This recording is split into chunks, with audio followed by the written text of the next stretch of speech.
Yes but spot பற்றி knowledge இல்லை. Okay, spot ட்ரேடிங்கிறது நீங்கள் ஃபியூச்சர்ஸ் ட்ரேடிங்கை படித்த ஒரு ஆளாக இருப்பீங்கன்னா ஸ்பாட் ட்ரேடிங்கிறது அதை விட கஷ்டமெல்லாம் ஒன்றும் இல்லை. ஓகே, ஸ்பாட் ட்ரேடிங்னா உண்மையிலேயே ஈஸி. நீங்கள் ஒரு கொயினை, அதாவது ஏதோ ஒரு கொயினை விலை குறைய இருக்கக்குள்ளே வாங்கி விலை கூட இருக்கக்குள்ளே அதே கோயினை விற்கிறது. ஓகே, ஸோ ஃபியூச்சர்ஸ் ட்ரேடிங்கில் ரெண்டு சைட்லேயும் நீங்கள் ப்ராஃபிட் பார்க்கலாம். அதாவது மார்க்கெட் கீழே போனாலும் ப்ராஃபிட் பார்க்கலாம், மேலே போனாலும் ப்ராஃபிட் பார்க்கலாம். என்னன்னா நீங்கள் ஃபியூச்சர்ஸ் ட்ரேடிங்கில் கிராஃபில் பெட் தான் கட்டுறீங்க. கிராஃப் மேலே போகணும் பெட் கட்டி மேலே போனீங்கன்னா ப்ராஃபிட், கீழே போகணும் பெட் கட்டி கீழே போனீங்கன்னா ப்ராஃபிட். அதுதான் ஃபியூச்சர்ஸ் ட்ரேடிங். ஆனால் ஸ்பாட்டில் அப்படி இல்லை.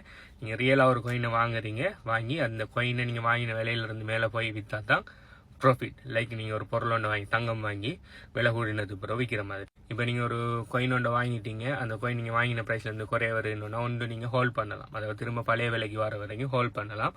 அப்படி இல்லையா டாலர் காஸ்ட் ஆவரேஜ் பண்ணலாம். டாலர் காஸ்ட் ஆவரேஜ் சொன்னால் கீழே வரக்குள்ள இன்னும் கொஞ்சம் அதே கோயினை வாங்கக்குள்ள நீங்கள் மேலே ஒரு ப்ரைஸில் வாங்கியிருப்பீங்க, கீழே ஒரு ப்ரைஸில் வாங்கியிருப்பீங்க. ரெண்டு ப்ரைஸுங்க இடைப்பட்ட ஆவரேஜில் உங்களுக்கு ஆவரேஜ் ப்ரைஸ் வரும். நாளைக்கு மார்க்கெட் அந்த அவரேஜ் ப்ரைஸை தாண்டக்குள்ளே ப்ராஃபிட் வரும். ஏர்லியராக அந்த மேலே வாங்கின ப்ரைஸை தாண்டினா தான் உங்களுக்கு ப்ராஃபிட் இருக்கீங்க. ஆனால் இப்போ நீங்கள் அவரேஜ் பண்ணினதால அவரேஜ் ப்ரைஸ்லேயே உங்களுக்கு ப்ராஃபிட் டார்கெட்டை அடையக்கூடியதாக இருக்கும்.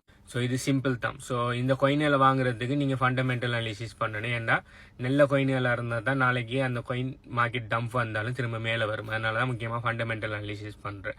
ஸோ அந்த கொயினுக்கு பின்னால் கொயின் ஃபவுண்டர்ஸ் எப்படி இருக்காங்க, கொயின் பேக்ரவுண்ட் எப்படி, அந்த கொயின் என்ன ப்ராப்ளத்தை சால்வ் பண்ணுது, அந்த கம்பெனி என்ன ப்ராப்ளத்தை சால்வ் பண்ணாங்கிற விஷயங்களை பார்க்கணும். அடுத்தது அந்த கொயின் டோக்கனோமெட்டிக்ஸ் எல்லாத்தையும் பார்க்கணும். ஓகே, அதுக்கு பிறகு டெக்னிக்கல் அனாலிசிஸ்.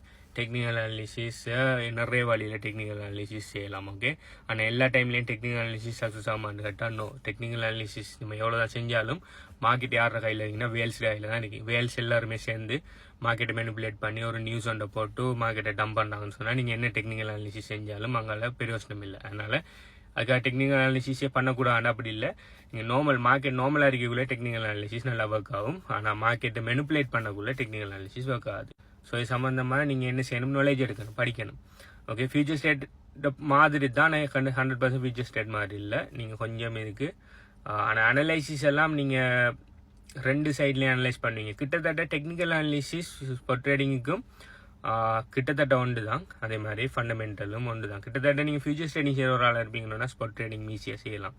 அது ஒரு வரி இல்லை. ஆனால் என்ன, நீங்கள் லெவரேஜ் இங்கே வைக்கிறல்ல, அடுத்தது மார்க்கெட் மேலே போடுறதுல மட்டும்தான் உங்களுக்கு ப்ராஃபிட் இருக்கிறதால ஃபியூச்சர்ஸ் ட்ரேடிங்கை விட இங்கே ப்ராஃபிட் குறையத்தான். ஆனால் இங்கே வர ப்ராஃபிட் சஸ்டைனபிளான ப்ராஃபிட். ஃபியூச்சர்ஸ் ட்ரேடிங் மாதிரி நாளைக்கு லிக்விடேட் ஆகிற பிரச்சனையெல்லாம் இல்லை உங்களுக்கு. ஓகே, ஸோ நீங்கள் ஸ்பாட் ட்ரேடிங்கை பற்றி படிக்கணும்னு சொன்னால் நீங்கள் ஆன்லைன்லேயே நிறைய ரிசோர்ஸஸ் இருக்குது. நிறைய டிக்டாக் சேனல், நிறைய யூடியூப் சேனல்லாம் இருக்குது. அவங்கள பார்த்து கூட படிக்கலாம் நீங்கள். அப்படி இல்லாட்டி யாருனான இது எல்லாத்தையுமே ப்ராப்பராக எல்லாத்தையுமே ஒரு ஸ்ட்ரக்சர் பண்ணி கோர்சஸாக கொடுப்பாங்க. அப்படியான கோர்சஸ் எதுவும் வாங்கி கூட நீங்கள் படிக்கலாம். கோர்சஸ் வாங்கி படிக்கக்குள்ள உங்களுக்கு ஈஸியாக குயிக்காக நாலேஜ் இருக்கக்கூடியதாக இருக்கும். ஓகே, ஸோ பிகினராக இருந்தால் கூட கிரிப்டோ கரன்சினா என்னன்னு சொல்லி ஃபர்ஸ்ட்ல இருந்து படித்து அதுக்கு பிறகு ட்ரேடிங் அது இதுன்னு வந்து எல்லாத்தையும் படிக்கக்கூடியதாக இருக்கும். நீங்கள் கோர்சஸ் வாங்கி படிக்கக்குள்ள யூடியூப்பில், அடுத்தது டிக்டாக்ல, ஆன்லைன் ரிசோர்ஸஸில் படிக்கக்குள்ள நீங்கள் படிக்கிற விஷயம் சரிதானா இல்லையாங்கிறது முதலாவது கேள்விக்குறி. ரெண்டாவது, நீங்கள் ஒரு பேசிக் தெரியாத ஒரு ஆளுக்கு அட்வான்ஸ் ஒரு வீடியோவை பார்த்துட்டோம்னா அவருக்கு எல்லாம் குழப்பமா இருக்கும். இப்போ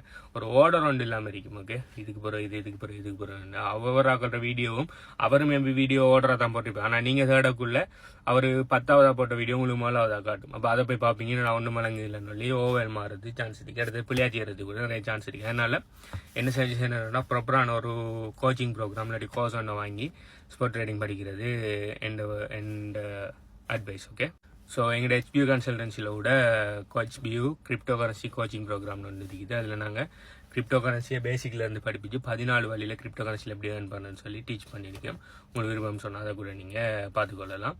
அது சம்மந்தமான டீட்டெயில்ஸ் வேணும்னு சொன்னால் hbuconsultancy.com போய் HBU கன்சல்டன்சிக்கும் பயோல டிஸ்கிரிப்ஷனில் இருக்குது. அதுக்கு போனீங்கன்னு சொன்னால் எல்லா டீட்டெயில்ஸும் இருக்குது. அதில் என்கிட்ட வாட்ஸ்அப், டெலிகிராம் ஐடி இருக்குது.